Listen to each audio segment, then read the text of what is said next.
All right, let's get right into it. Today, we're not actually here to learn grammar rules. Nope. Instead, we're going to deconstruct a really brilliant way of teaching grammar. It's basically a masterclass in how to explain something that's, famously complicated. Yeah, if you've ever tried to learn English, you know this feeling, right?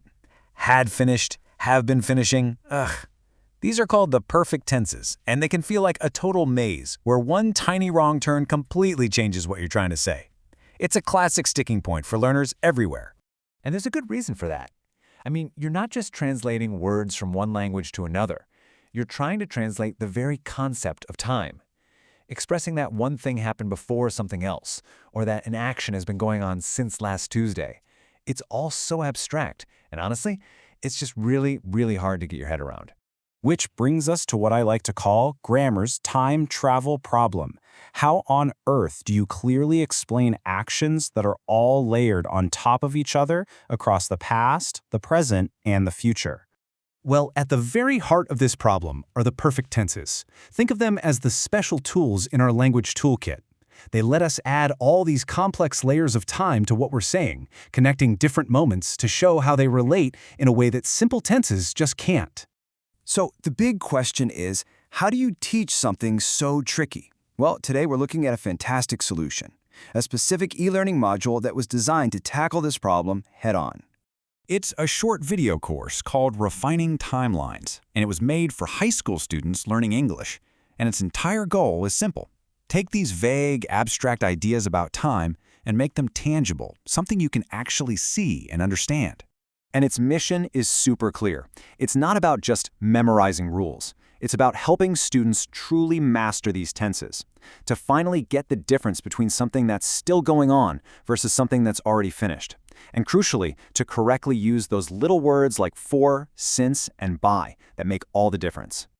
So, how does it pull this off? Well, the genius of this thing is that it all boils down to a simple three-part strategy. Let's break down each key to mastering these tenses. Okay, key number 1, and this one might just be the most powerful of them all. It's to stop telling students the rules and start showing them. It's all about visualizing the action. And this is where the magic happens. The module uses these cool animated timelines to map everything out. So instead of a boring grammar rule, you see a story. Look at this. At 7 p.m., they ate dinner. Then at 7:30, I showed up.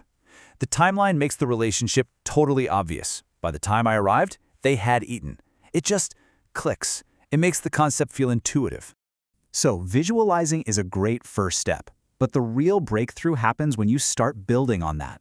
And that brings us to the second key, comparing different scenarios right next to each other. And this is where it gets really clever. The module shows you these before and after type situations. So look at these two sentences. They had been waiting for an hour. That was an ongoing action. But they had already eaten. That was a completed action. When you see them side by side, that subtle but super important difference in meaning just pops. It's a demonstration, not a definition. Okay, so visualization and comparison help you understand the concept, but the final key is what gets you to actually use it in real life. You've got to apply the knowledge. And the module does this with a brilliant little personal challenge. It asks students to connect these grammar structures to their own lives. So think about something you achieved. What had you done to get there? And what have you been doing ever since? This simple exercise turns an abstract rule into a personal story, and that really helps lock it into your memory. So you see how these three keys, visualize, compare, and apply, all work together? They literally pull grammar out of a dusty old textbook and drop it right into the middle of the real world. Now, to really seal the deal, the module wraps up with an animated scenario that pretty much every student can relate to, a project deadline. This is where you see all those different perfect tenses working together, just like they would in a real conversation. So it starts off like this. We have been working on this report for weeks. You can feel that, right? It immediately tells you this is something that started in the past and is still happening now. You can almost feel the long hours they've put in. And then, boom, it seamlessly pivots to the future, and by Friday, we will have finished the main sections. This sets a clear deadline and talks about something that will be completed before that future point in time. It just flows so naturally. So what's the big takeaway from all this? The module is so successful because it never treats grammar like a bunch of boring rules you have to memorize. It shows you that grammar is a toolkit, a powerful tool for expressing yourself clearly. It's all about communication, not just correction.